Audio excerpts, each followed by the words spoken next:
皆さん、こんにちは。ひなです。いつもポッドキャストを聞いてくれてありがとうございます。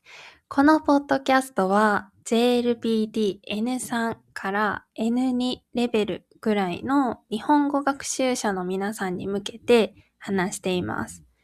日本語を勉強している人はぜひ最後まで聞いてみてください。トランスクリプトはパトレオンでダウンロードできるので、興味がある人はぜひチェックしてみてください。さて、今日は新しいことをするとき、ドキドキ、ワクワクというテーマでお話ししたいと思います。皆さんは新しいことを始めるとき、どんな気持ちになりますか？楽しみでワクワクしますか？それとも不安でドキドキしますか？私は昔から新しいことを始めるときはワクワクよりもドキドキの方が大きいです。もちろん楽しみな気持ちもあります。でもそれと同じくらい、いや、それ以上に心配な気持ちが出てきます。失敗したらどうしよう。ちゃんとできるかな？変なことを言ったらどうしようのように心配なことばかり考えてしまいます。以前のポッドキャストで私は最近いろいろな新しいことに挑戦しているという話をしました。外国語の勉強をしたり、運動を始めたり、料理をしたりしています。その中でも最近一番ドキドキした出来事がありました。それは外国で初めてネイルサロンに行ったことです。ネイルというのは手の爪に色を塗ったり、綺麗なデザインをしたりすることです。日本にいる時も私はあまりネイルサロンに行きませんが、外国語の練習をするために行くことにしました。今まで生活の中でたくさん練習しました。スーパーに行った時も、これはどこにありますか？とか、この肉はどんな料理に使いますか？とか、わからないことがあったら積極的に聞くようにしています。最初はとても緊張していました。でも、同じような会話を何回も繰り返していると、だんだん慣れてきます。今ではスーパーで話すことはほとんど怖くありません。聞き取れることも増えました。だから、スーパーだけではなくて、もっと違う場所でも話した方が勉強になるんじゃないかなと思いました。それで、ネイルサロンに予約をしてみました。予約自体はインターネットでできたので問題ありませんでした。でも私は行く前の日から緊張していました。それで夜中に何回も目が覚めたし、昼の予約なのに朝もすごく早く起きてしまいました。何を聞かれるんだろう。聞き取れなかったらどうしよう。うまく答えられるかな？そんなことばかり考えていました。地下鉄に乗っている間も、ネイルサロンで使いそうな言葉を調べていました。まるで試験の前みたいですよね。そしてお店に着きました。ドアの前に立った時は、本当に心臓がドキドキして、ドアを開けるのも怖かったです。中に入ると、まず予約していますか？お名前は何ですか？と聞かれました。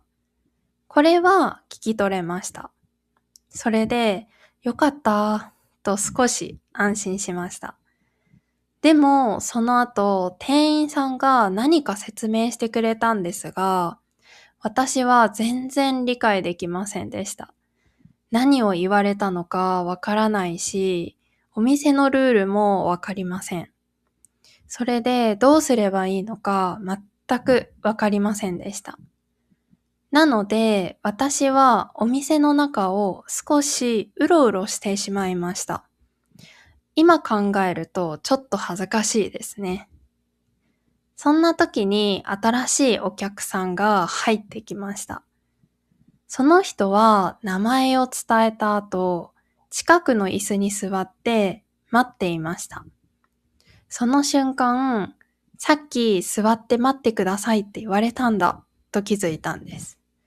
私はその人のおかげで、やっと状況を理解することができました。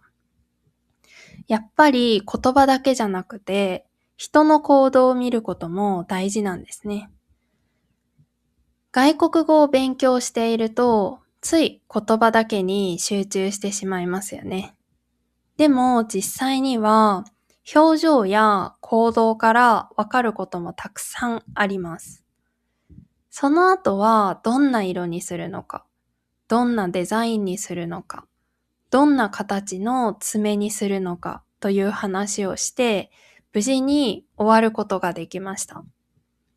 本当はもっといろいろ話したかったんですが、私は人見知りなので緊張してしまって必要なことしか話せませんでした。それだけは少し後悔しています。この経験をして思ったことがあります。それは、なぜ私はこんなにドキドキするんだろうということです。考えてみると、私は準備することが好きなんですね。何かを始める前に調べたい。どうなるのか知りたい。問題があったら先に対策したい。そういうタイプです。でも、新しいことって準備できないことが多いんですよね。何が起こるかわからないからです。だから不安になります。それで私はワクワクよりもドキドキの方が大きいんだと思います。でも最近はそれも悪くないなぁと思うようになりました。なぜならドキドキした経験ほど後でよく覚えているからです。皆さんもありませんか？試験の日、初めてのアルバイト、初めて外国に行った日、初めて日本人と話した日。こんな日はきっと緊張したと思います。でもその経験があるから今の自分がいるんですよね。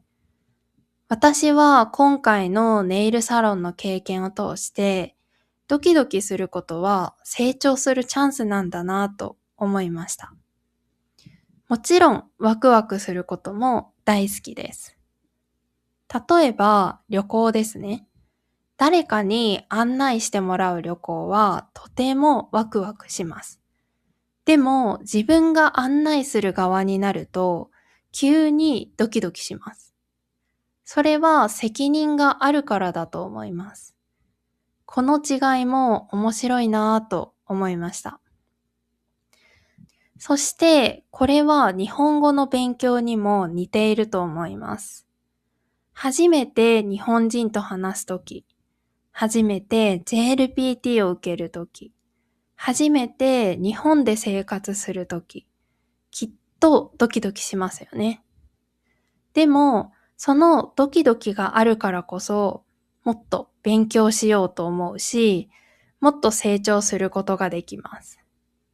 もしドキドキすることがなかったら、新しい自分に出会うこともできません。だから私はドキドキすることもワクワクすることもどちらも大切だと思っています。皆さんはどうですか？新しいことをするときドキドキしますか？それともワクワクしますか？それから最近挑戦したことがあればぜひコメントで教えてください。それでは今日はここまでです。今日も最後まで聞いてくださってありがとうございました。また次のポッドキャストでお会いしましょう。さようなら。